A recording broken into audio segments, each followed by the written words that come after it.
Welcome to the Keeping It Real podcast, where we pull no punches and dive deep into the stories shaping our world. Today, I'm thrilled to be joined by none other than the reigning queen of media, Megyn Kelly, host of the Megyn Kelly Show podcast. Megyn's going to be breaking down some of Trump's most controversial cabinet picks. The things that make Matt Gaetz repellent to many people are the very things that attracted Trump to him. And what their impact means for the political landscape. It needs to be somebody who's a little seedy and Megyn, what if not that afraid of getting his hands dirty. True. And yes, we will touch on that infamous Joe Scarborough Trump meeting. Check it out. Go yourselves. Go yourselves, you dishonest jokes of faux journalists. Keeping It Real with Jillian Michaels.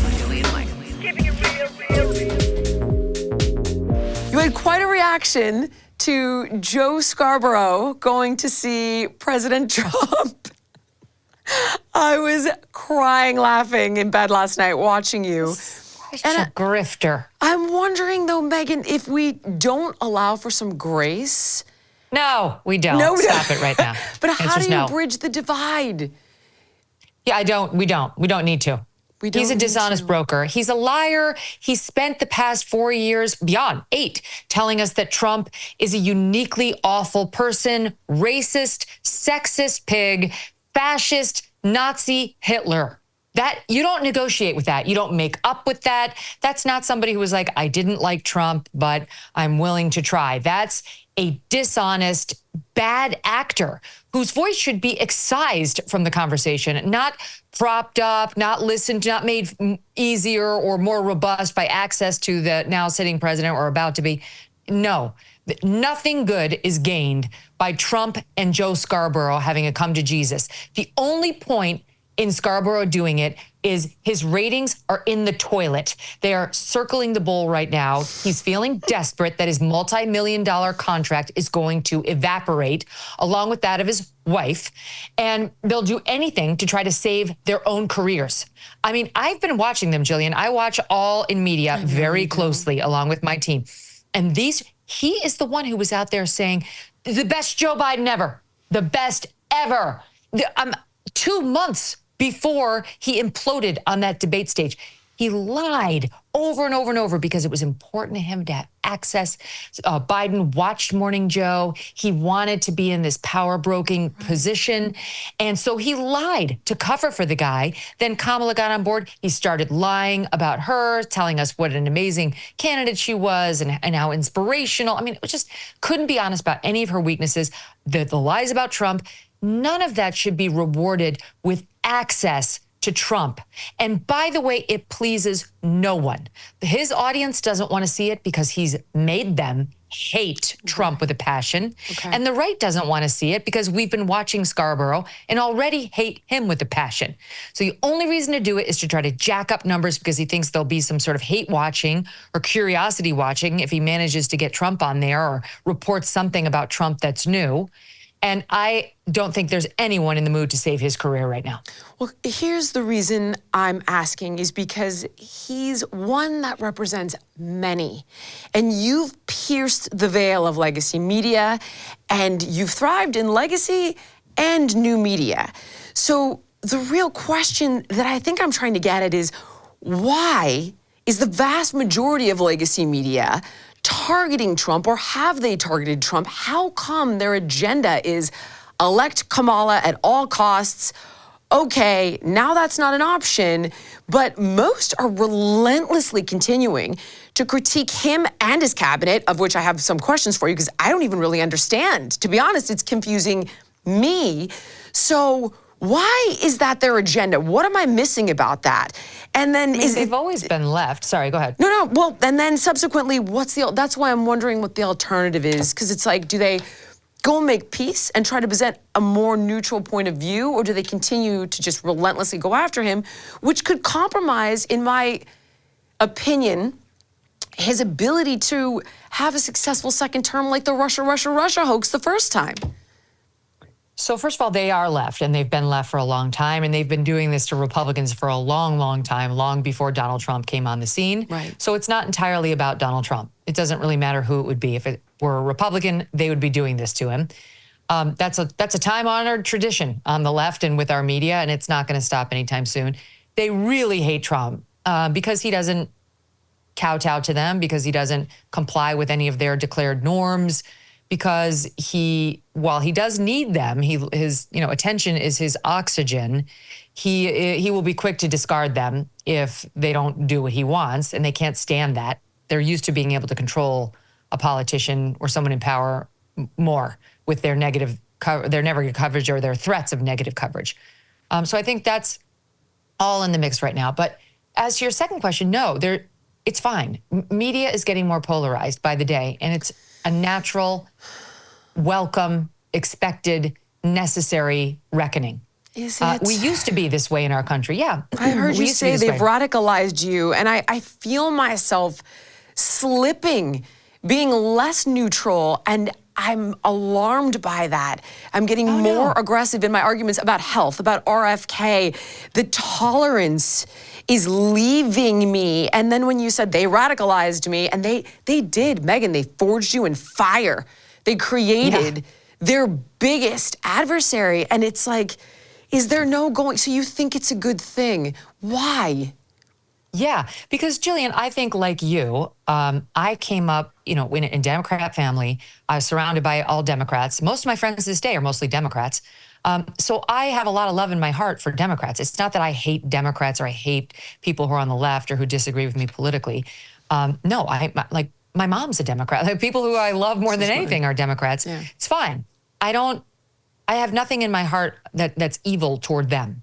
But these ideas and these arguments and the people who are at the top of the leftist power center, like the Scarboroughs of the world, I have zero tolerance for them. Okay. There's no love in my heart for people like that. They must be defeated, not tolerated.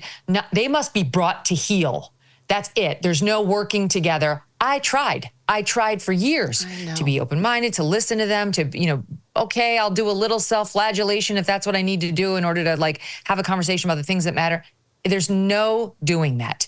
One of us is going to have to bend the knee, and it's going to be them, not me, when it comes to women's issues or the protection of children or the things that are really important to me. It's a rhetorical war, and I intend to win. So there's no working with people like that. That doesn't mean that when I have a dinner with a friend who may share some of these beliefs, we're going to throw down over it. I'm usually going to avoid it. And my closest friends will avoid it with me too. There can still be friendship and love. But when it comes to these core issues that are really important, there is no compromise. When I look at your career, you were massively successful on Fox. Then NBC stole you away. And I know that was hell for you. And then I watched what you went through with Steve Bannon, and you had him on your show. I couldn't believe it.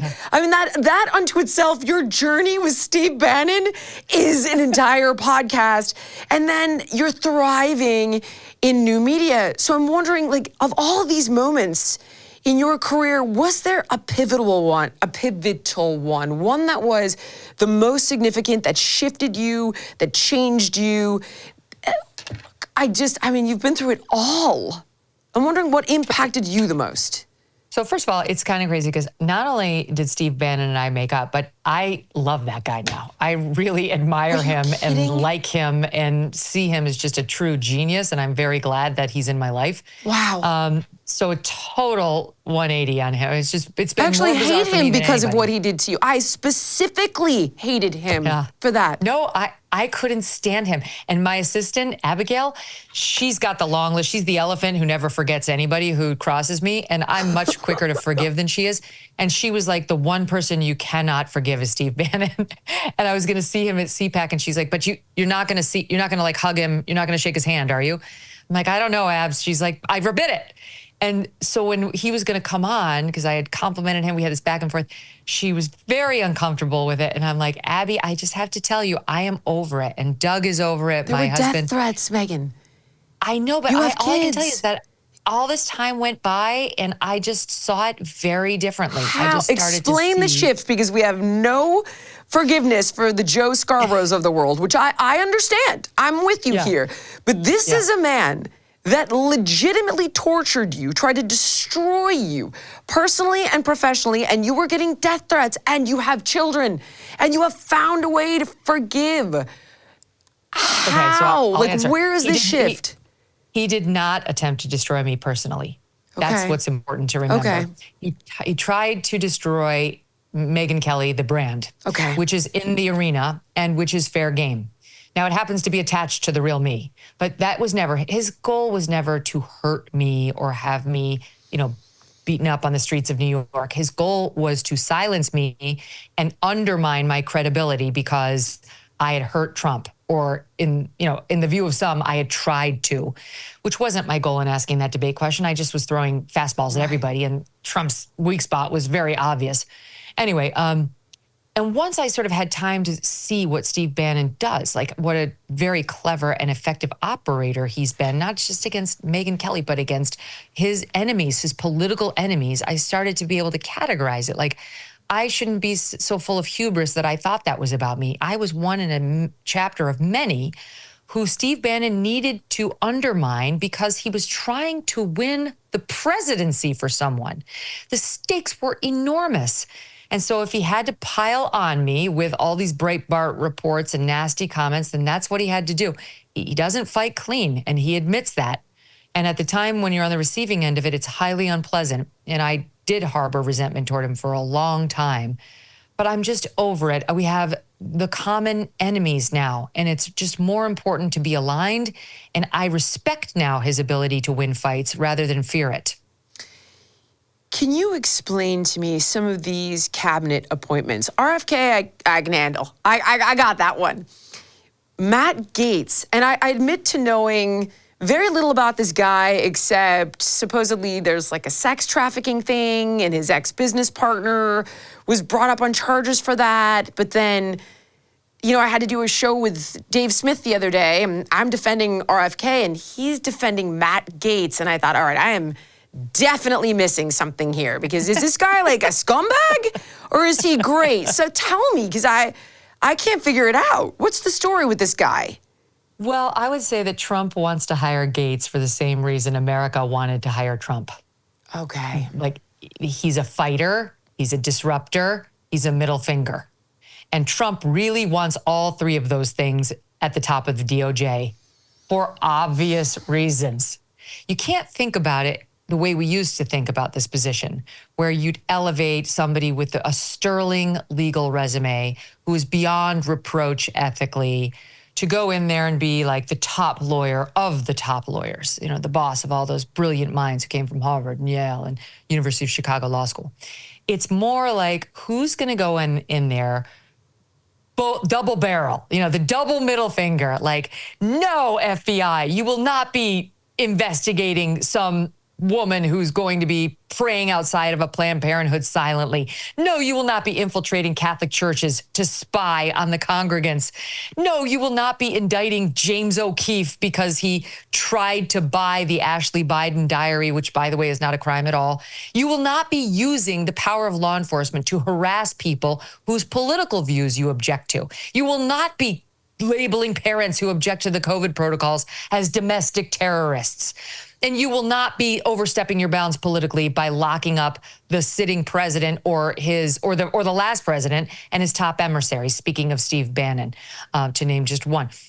That's what Trump is looking for. So the things that make Matt Gaetz repellent to many people are the very things that attracted Trump to him. That could be very useful to me. Like, I need exactly that. I can't actually afford to put somebody who speaks the Queen's English, or now King's, in this position and have tea at Buckingham Palace. It needs to be somebody who's a little seedy and Megyn, what if not that afraid of getting his hands dirty. True? Because that's pretty repellent. I mean, if we're getting into sex with minors and sex trafficking is good. If that's like proven, that, it would be a deal breaker. Okay. But tell me. Let me tell you something. Here's what you don't see in all the short form reporting about Matt Gaetz. And I say this understanding they're about to drop the leaked report on him. So we'll see what the House Oversight Committee found. But what we're hearing so far, and what the Washington Post reported, a left-wing paper in 2022, when the DOJ was about to drop the charges, not drop, but like had decided not to bring charges against Matt Gaetz, was that it had investigated all those claims, including the 17-year-old with whom he allegedly had sex and whom he allegedly paid for the sex and so on, and said, these witnesses are not credible. They are not credible. The main witness is in prison right now, FYI.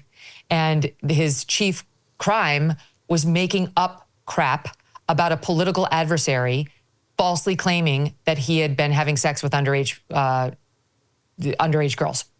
So it was almost the exact lie, the exact story, and it was a lie in that case, that he's now peddling about Matt Gaetz. And the 17-year-old herself was deemed totally not credible by the Department of Justice. The Biden went away. Like, I'm trying to maintain my ability to see warts on both sides. And it's like, you know, really? Like, the business partner has, I think, numerous sex trafficking charges or something. And it's almost guilty by association to a certain extent. I'm certainly not the lawyer, you are, but I think you just have to keep in mind, and I am not a Matt Gaetz, defender. I've almost never covered Matt Gaetz. I said this on my show yesterday. If somebody's trying to get my attention in the news, whether it's AOC or Swalwell or MTG or Gaetz, I generally ignore them. Got it. It's a no. Okay. But now I've been forced to take a look at Matt Gaetz and all of the conduct around him. And what I'm seeing so far is that he seems questionable. Okay. Without a doubt. Got it. But I also see a lot of smears of Matt Gaetz that tell this story without telling you about the DOJ and the dropping of the charges and the finding that the core witnesses against him have no credibility. And until I see that reported everywhere with equally persuasive evidence on the other side, I will distrust all of these reports. Okay. And continue to make my own independent judgments about him. That's perfectly fair. That makes excellent sense. Marco Rubio. I always thought he seemed like a good guy. I mean, I'm not political, but then you've got Tulsi Gabbard, who I personally like a ton, saying previously he's a neocon. I think to you, to be honest, I think that was in an interview with you a while ago that I watched. Possible, yeah. that she was saying, I don't like Marco Rubio for Secretary of State. He's a neocon. And then other people are thrilled and overjoyed because it's peace through strength. What is your opinion on this guy? What is his record? I think Rubio was a smart choice by Trump because he can't expend political capital on everyone. So he went to the departments that he really cares about, like DOD and DOJ. And he put like the greatest Trump loyalists and people who will do exactly what he wants them to do right there. State is it's a gift. Like I talked with Matt Lauer years ago about how he approaches his interviews, and he used to say, 2 for them, 1 for me. Like 2 gift questions, like 1 hard question. Right. And that's kind of what Trump is doing with his cabinet. I think that Elise Stefanik at the UN and Marco Rubio, that's the 2 for you. Got and it. The 1 for him is Matt Gaetz.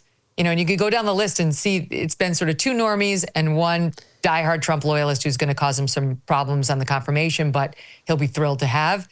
And Rubio, like the neocon crowd, they love him because he's been more pro-intervention in Ukraine, support of Israel, certainly.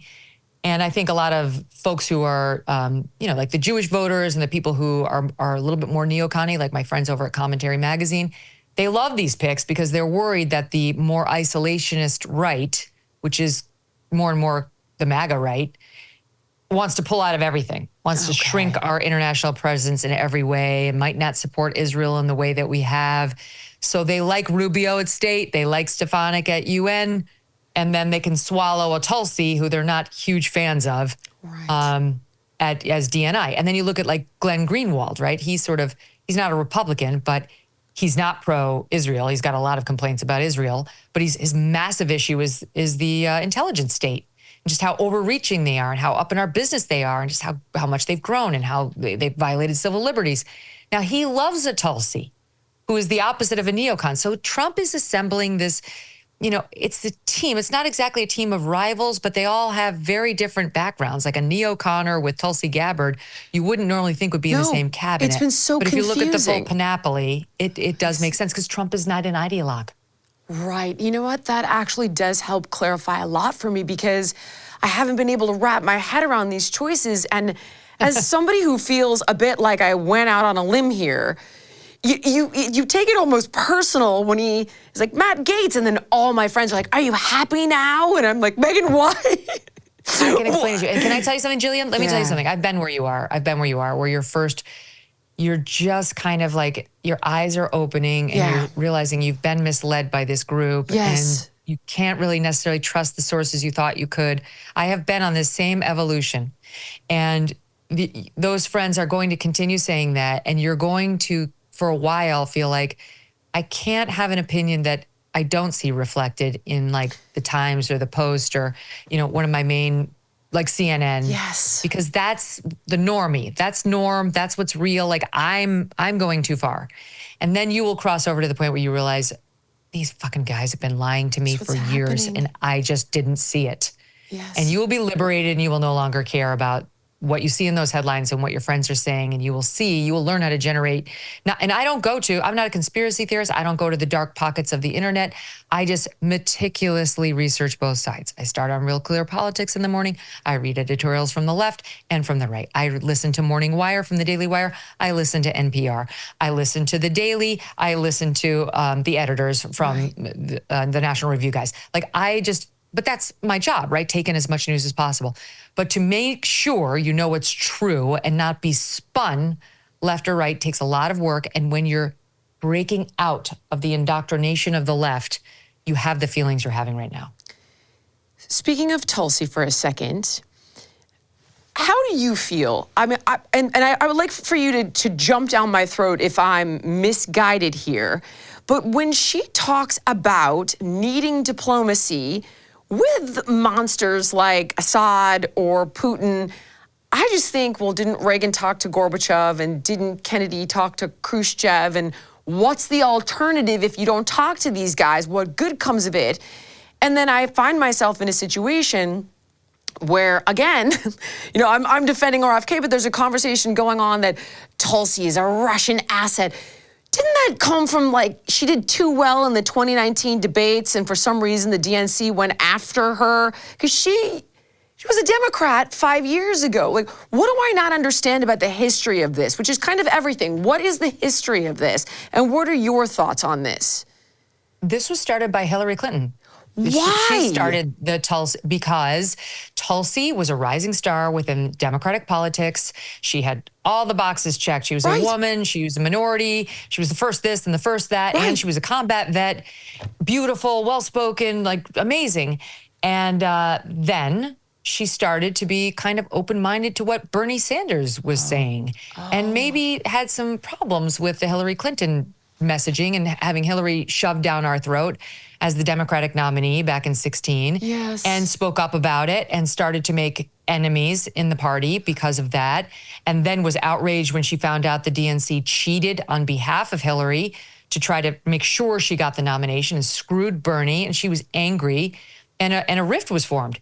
Then Hillary Clinton called her a Russian asset, just like Hillary Clinton's campaign was the one that made up that Donald Trump was a Russian asset. Dossier, the Russia hoax. Her campaign made up all the stuff about there being a server in Trump Tower and Don Jr. was using it to communicate. Those were lies made up by the Clinton campaign. Hillary Clinton absolutely loved making up lies in her campaign about the Russians interfering against anybody who she didn't like or wanted to undermine.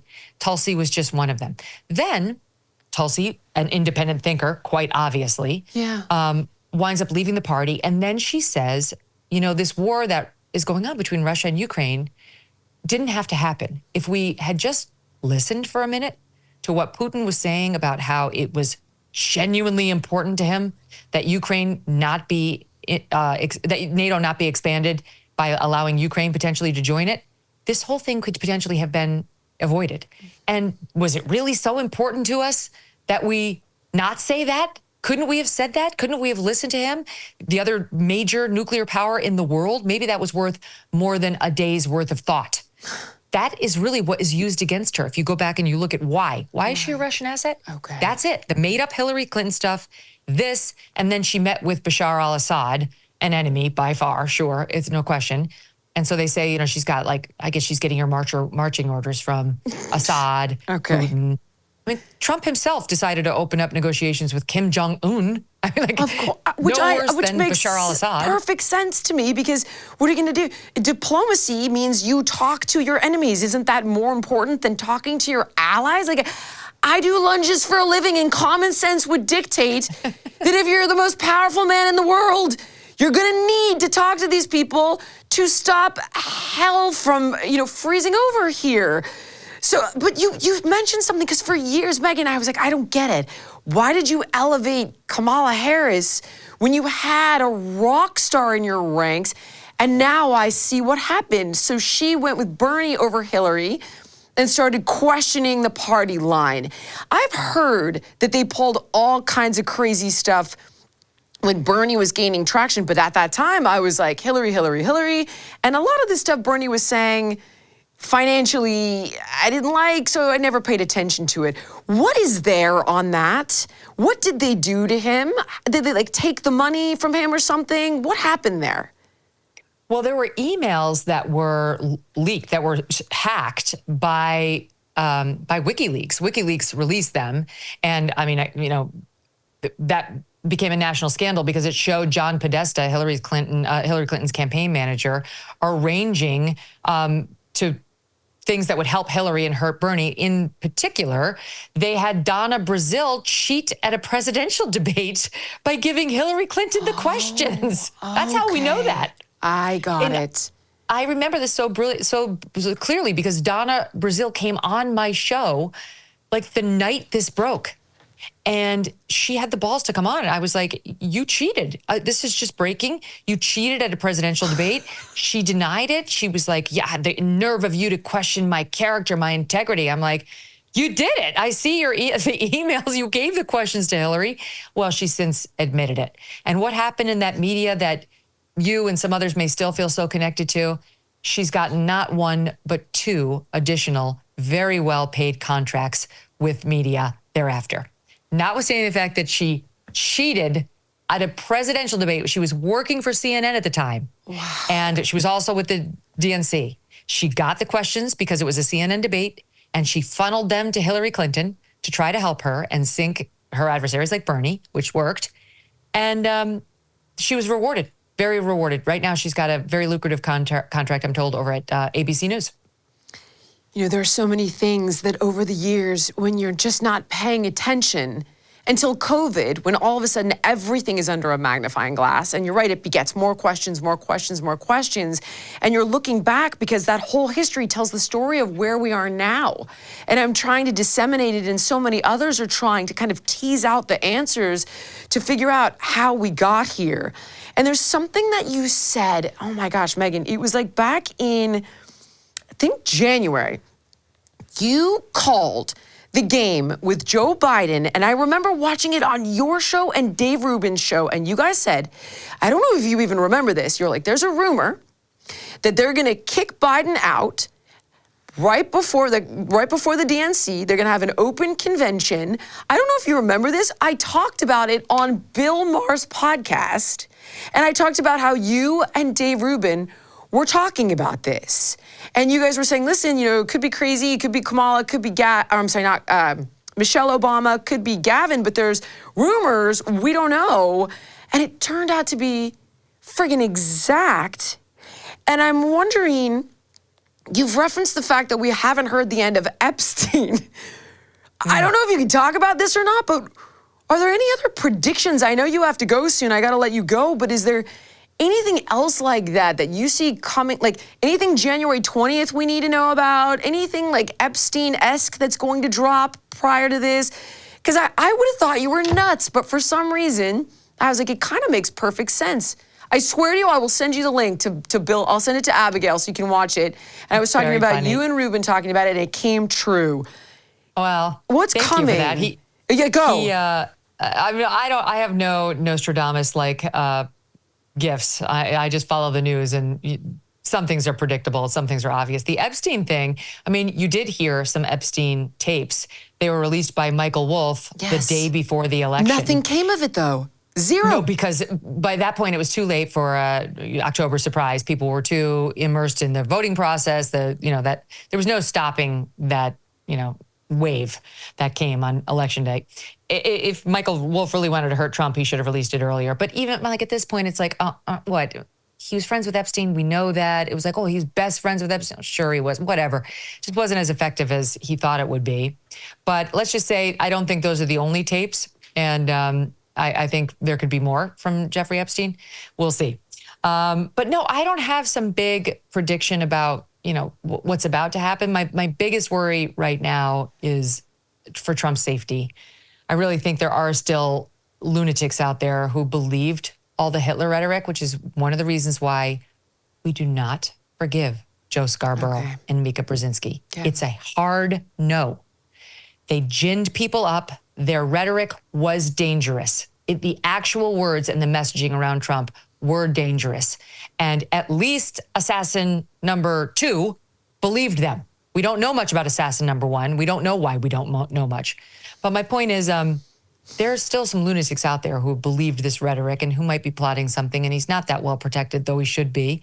So I do worry about that a lot. It's just too easy to get to a president. And I do think, God forbid, something actually happened to Trump, especially after, the attempts that were tried and failed.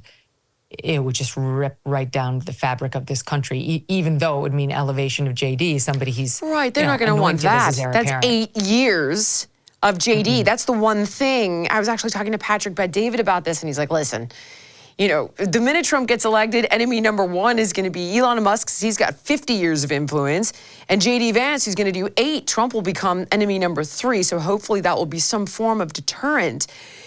If you had to hypothesize on why we don't know, I know I keep keeping you, I'm sorry, but you're just this fount of knowledge, and this is a lot, I promise. If you had to hypothesize on why we don't know much about Thomas Crooks, this is the shooter, come on, Megyn. Like, do I put my tin hat on here or just some radicalized kid? Let me tell you something, back to the theme of our conversation. The problem with realizing that you can't trust these mainstream media sources, and by the way, that you can't trust the CDC and you can't trust the NIH on, pandemic that I know. Type disclosures. I know that one in and out. Any of those disclosures. Right. I don't trust them at all anymore. But the problem with realizing that is then you're at risk of becoming totally untethered. Like before you know it, you're believing really radical stuff, like that you've been abducted by a space alien, and that, like you were gone yesterday because you were up there losing your virginity to a hologram. So it's a risk. So, when people You mean that didn't happen? I thought for sure that was my Monday. All right, good to know. Thank you. It's too late for you. I know, right? Oh my God. Okay, forgive me. Go ahead. So part of the challenge in recognizing what liars the left is not getting so freed up that you lose your tether to reality and start like seeing conspiracies everywhere. Yeah. And my general philosophy is if you think everything is a conspiracy, it's you. Got it. If you believe in a couple, you're probably fine, because, COVID started in a lab. That was a conspiracy. A lot of our best facts have turned out to be started off as conspiracy theories. But if you believe all of them, and some people believe all of them, it's probably you, and you might need to change your media diet. Now, the thought that the Secret Service was in on the attempted assassination of Trump, or that the government unleashed the attempted assassination, is not outside the realm of possibility. It's just not. I mean, we don't know fully what happened with JFK, RFK. RFK thinks they were both killed by the CIA. He told me that directly. Right. We don't totally know, because there hasn't been transparency with this guy. I'm not willing to go that far, but I am willing to say there's something there that has led them to not give us the full story. And it's something that doesn't make them look good, the government. Otherwise, we'd have it. They're not trying to protect crooks, that's for sure. So he was dealing with someone, or their level of incompetence was so gross that they're protecting themselves in some way. And I just don't know how bad it is, right? Like, how deep does that go? What exactly are they trying to protect? So we're going to sit back and let the facts play out. Basically, same as Gaetz. We're going to just be got it, independently thinking. I mean, yes, but it's yet another reason why it's such good news that Trump got elected. And it's why I'm not really that upset at the thought of Matt Gaetz taking over justice, because I get it. We need a middle finger in these organizations. We need somebody who is like, F all of you. I'm disassembling your shitty system blinking problems, and we're starting anew. The FBI, down to the studs. We need to rebuild. This is a corrupt organization that is politically in the tank for one side and against the others, and is supposed to be a law enforcement group. Right, like, of course. You could say this about so many of the, like the FDA, you know about this, Oh Jillian. my God, the FDA, the NIH, the CDC, the revolving door between government and industry. I could write 10 books about it. I know it inside and out, but your world so let me put it to you this way. is completely foreign to me. Who gives a shit whether RFKJ had an affair with a reporter? Right, or like left a bear in a park. Yeah, I mean, get over it. He's eccentric. Right. I want him to fix the revolving door. Get it. And it's kind of like the Matt Gaetz thing, only in a different department. Okay. I get it. I appreciate it. Megyn, thank you. I know you need to go. You got to go do your show.